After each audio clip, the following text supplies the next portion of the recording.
People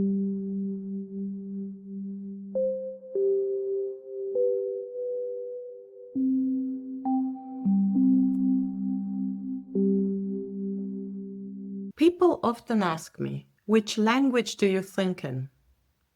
But maybe the deeper question is, what stands behind the language we speak? Is it only words and grammar? Or is it something more? The things we understand without needing to explain. In this episode, I sit down with Joan to explore what happens when a person lives across several languages. What gets carried, reshaped, or left unspoken along the way. This is a conversation about a language, but also about identity, migration, and the parts of ourselves that do not always translate. Hello, Elena. Thank you for inviting me to join you. What do you mean when you say that you live between languages?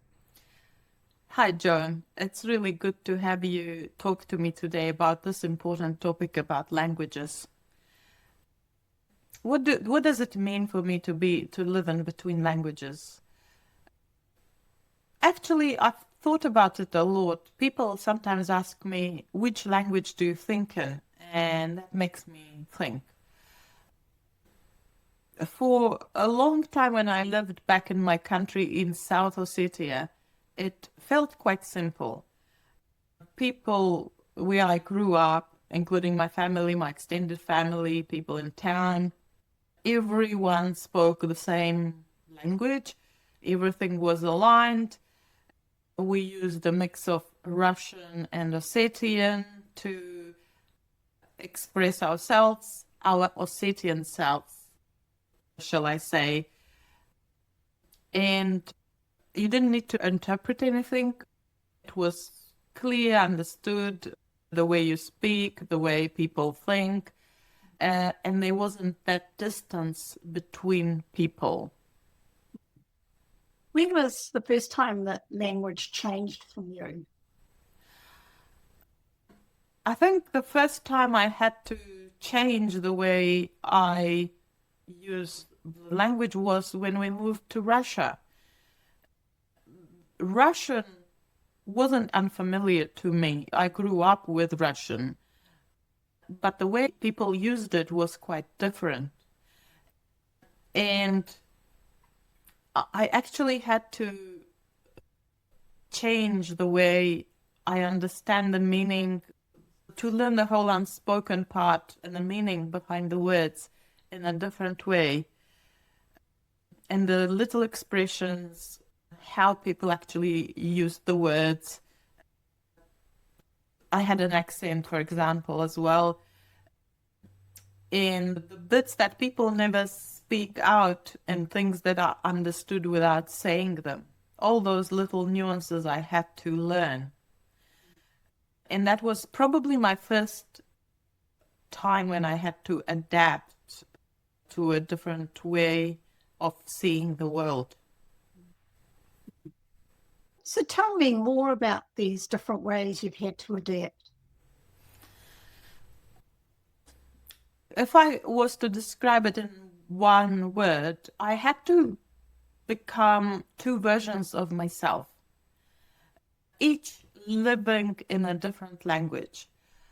One part of me was still very Ossetian, respecting elders without question, come home from university on time, helping set the table, all that Ossetian tradition, life centered around the big extended family cadence, celebrations, cooking and having meals together, everything together. That has been part of me, and that continued to live in my Ossetian. And then there was a different Russian part, which was trying to understand how people thought, how people lived, what sat behind the Russian way of speaking. And it was different to what I read from books because I learned Russian at school, right? So this was different.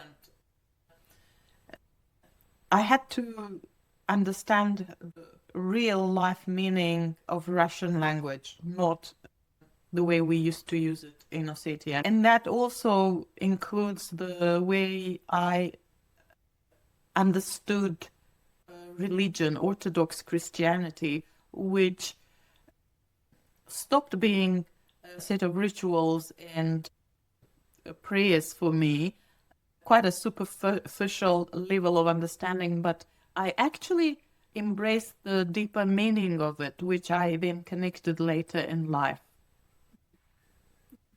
So did those two versions of yourself feel separate, the Russian version and the Ossetian version? I wouldn't say they were different. They did overlap, but then they weren't quite the same either. So I remember you telling me that you spent time in Japan. How did that come about? Yes, that was another stage of my language journey. I studied Japanese at university, and by the end of year 4 at university, I was quite fluent in it. I then went for an internship in Japan, which was my real opportunity to use Japanese to communicate with the Japanese people. And that was another experience of stepping into a different way of seeing the world and using the language as a tool to explore another culture. And the more I actually began to understand the culture behind the Japanese language, the more I realized how differently we saw the world. And that was actually part of the reason why I left earlier than my classmates. And actually speaking to a friend of mine who now lives in Japan, I think it comes down to how you connect to the values that the language represents. So then you made a big life-changing decision to travel halfway, well, almost across the world to New Zealand. Yeah. And this is where you had to then start operating and learning a fourth language, English. How challenging was that for you? That was, again, quite a different experience for me. Again, I studied English at school and then at university, so I would say I knew it to quite a good level, but it was on paper and I learned it from books, and I couldn't, actually, when I arrived in New Zealand, I couldn't understand a word. I remember you telling me about that time. It must have been difficult. It was quite an eye-opening for myself, who was confident in her command of English, did get excellent ratings at school for English, and then I arrive in New Zealand and I can't understand a word. So when I first came to New Zealand, I stayed at a homestay, and my homestay mother, Jeanette, she was a Dutch woman. At the time, I didn't realize that she actually spoke with an accent. She was my first experience of a New Zealander, and I thought that's how people spoke. She actually spoke very clearly, and I did understand her. But then I realized she doesn't speak Kiwi English. She spoke Dutch English. And we talked about that before because, I have a Dutch mother. And to me, she never had an accent. To me, she just sounded like everybody else. I never picked her accent up either when I was growing up or at all. Your mom spoke like my friend Jeanette. Your mom, and I know your mom, she spoke perfect English. She did have a bit of an accent, but it only made it more understandable for me, to be honest. So going back to that time when I first arrived, I was trying to get my head around what people spoke in the streets. TV was impossible to understand. At the time, I'm still thinking in Russian, and my brain had to translate everything into English to communicate. At the time, I spent a lot of time learning English, Kiwi phrases and slang words and humor, which helped me a lot. But it also was exhausting because of the amount of work my brain had to do to constantly translate it to make sense of things in the background. I used to get headaches from doing that. Things must have changed again when you started working. Yet another challenge for you? Yes, firstly, I wanted to specifically mention the time when I stopped translating, and that was when I went back to study at AUT and I did social science, the topic that I'm actually quite passionate about. And because I was so passionate about the topic, I didn't realize that I stopped translating and I focused on the topic when I was talking to the professor and we were discussing something with such passion. And all of a sudden I realized I'm actually not translating. I'm communicating with him, thinking in English and using the words to communicate my thoughts and ideas about that particular social study that we were talking about, which was great. So from there onwards, language became a tool for me that I could use to communicate easily. But going back to your question about work, again, my work path split into two parts. You could say one was when I joined hospitality industry to get my residency, and I used at a reception and customer service areas. And that time, I remember most people, workers in my environment were immigrants, young people. It was fun, and the language was used to communicate, to get by, and as long as the customer understands you and the employer understands you, you're good. And then my second part, when I actually started building my career and joined the corporate sector and the government sector, it's when I realized that it wasn't enough to just use the language as a tool to convey your thoughts. As you grow in terms of leadership and management, it's about shaping the meaning. You need to engage with the whole value system behind the language, understand the meaning with the purpose of then influencing it and shaping it and potentially even changing it to achieve a certain outcome, which was a very different experience for me. I remember seeing that change in you because your communication style became clearer and more intentional. And yes, I could see that. I just wanted to bring that time when we worked together and you were so great at helping people with communication. Mm. You have a natural talent in terms of communicating, because actually good communication is not a foreigner thing. It's about how do anyone communicates their ideas clearly. It comes to the meanings, working with meanings and the intent and purpose. And I remember how you said, well, I don't know what you're trying to say here. And I said, well, Joan, I want to say this. And you were saying to me, well, that's not what you're saying.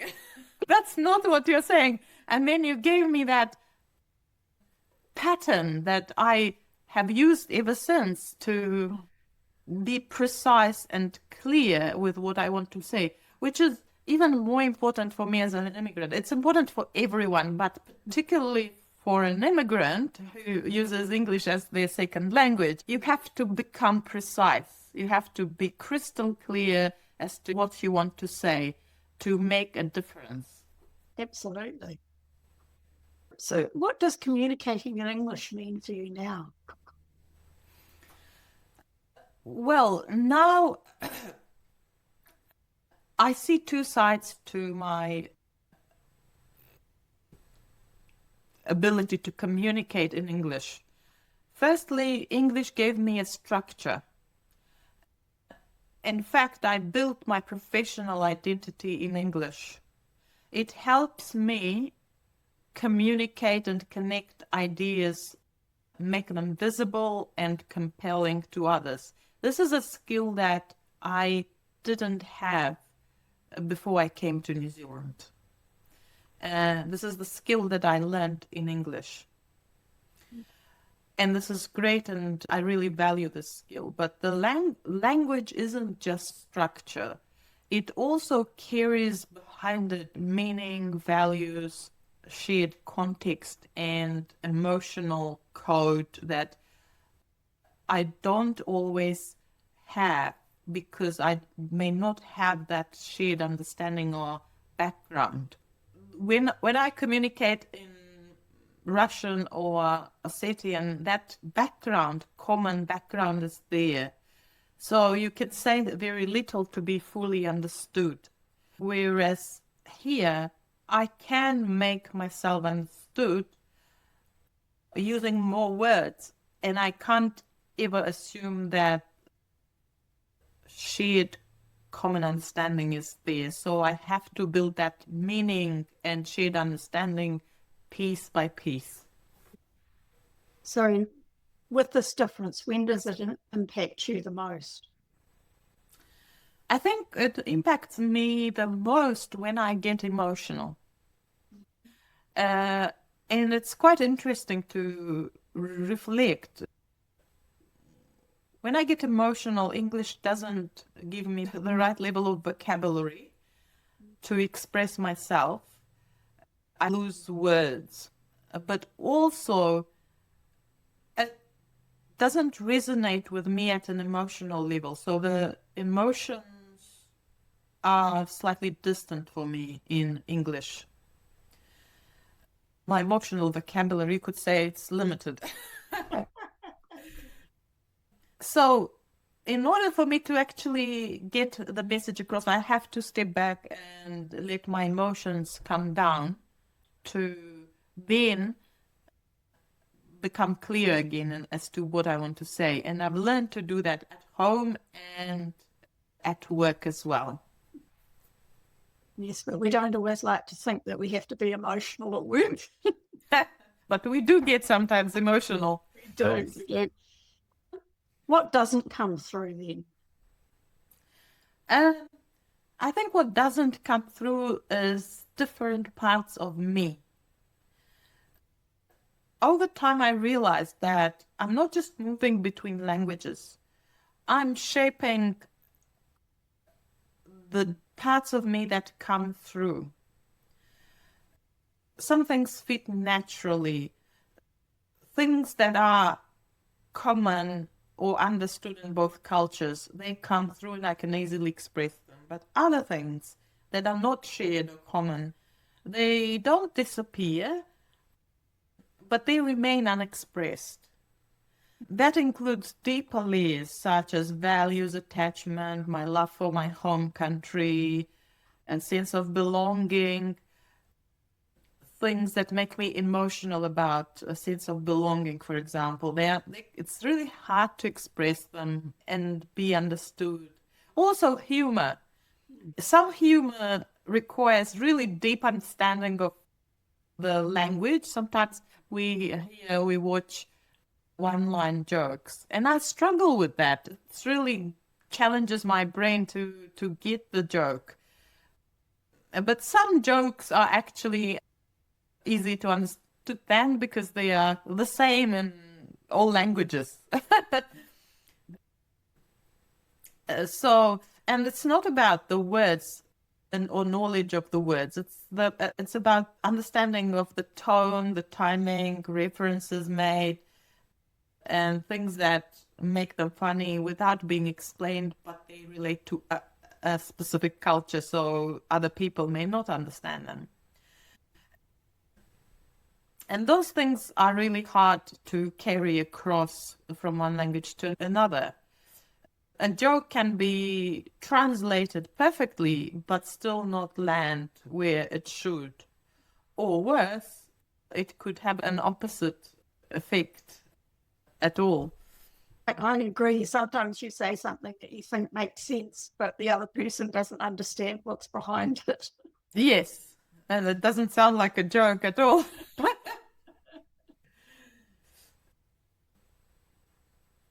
So, my connection to Ossetia and Russia, for example, is still very much there. I don't talk about it every day, or I don't even show it, and it might not be visible on the surface in my everyday life. But sometimes I hear a song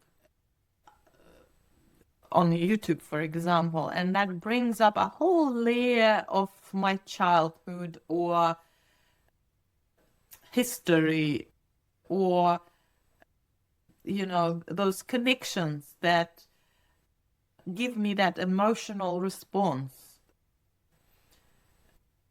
And that is something that I cannot put into English necessarily. Well, that sounds a lovely way to experience your connection, but does it also feel you have lost it in a small way? I don't think I lost it. No, it's all in me. But I think it's more like a distribution of meaning for me. Different parts of me settled in different languages.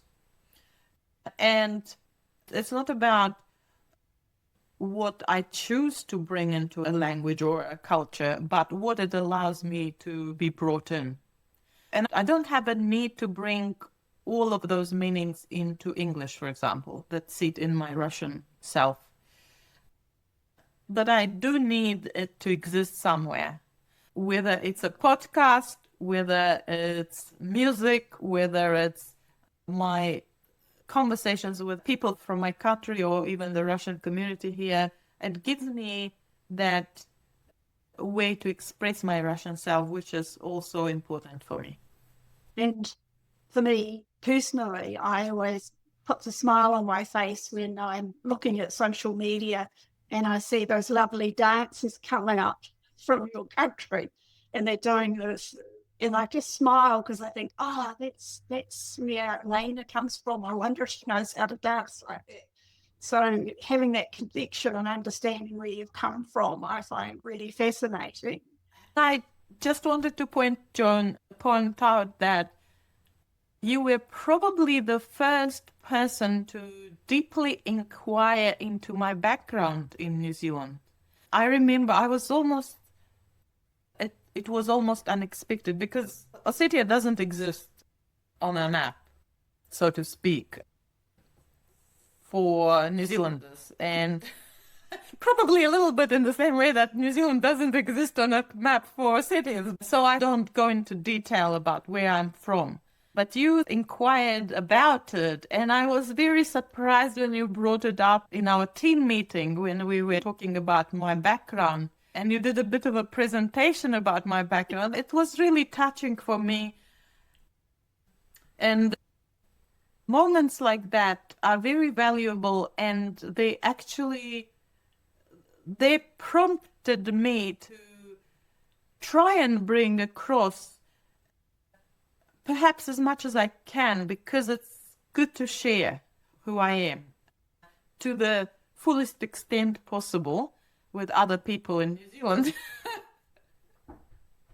So this conversation is a way to give life and existence to your heritage and language and all the elements that make up who you are. Yes, I suppose so. I think there is a need for me to, if not to express, but just to make all the parts that form who I am uh, in one coherent entirety.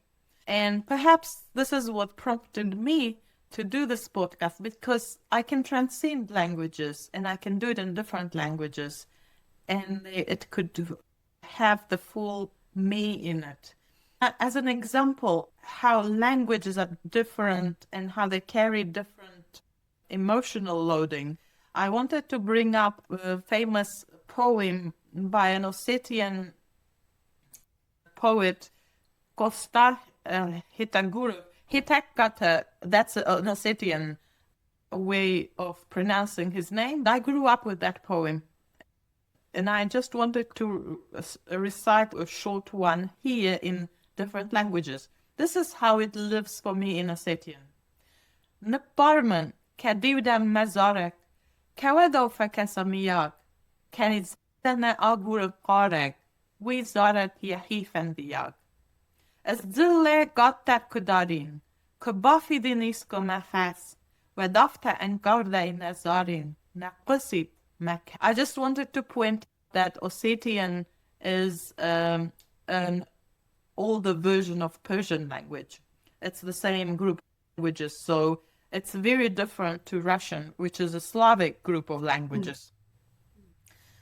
I don't speak Ossetian language every day anymore, but the sound of that poem reaches something deep in me, something very emotional when I hear it. And later, I came to learn it in Russian. And this is how it sounds. Прости, если отзвук рыдания услышишь ты в песне моей, чье сердце не знает страдания, тот пусть и поет веселей.